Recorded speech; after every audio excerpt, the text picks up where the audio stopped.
Pleasant day to all employers in Hong Kong.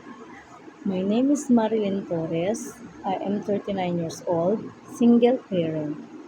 I have one brother and three sisters, and I'm the youngest child of the family. I have three children, all of them are boys. I work in Middle East, many countries like they're in Saudi Arabia, Kuwait, Jordan, Dubai, and in my last work, I went back to Saudi Arabia. In all those five employers, I took growing children and one employer who was a lady. She was stroke, so she was a bedridden. I cook in Middle East, washing, cleaning, ironing. I want to work in Hong Kong because I want more to earn more money to support my three boys.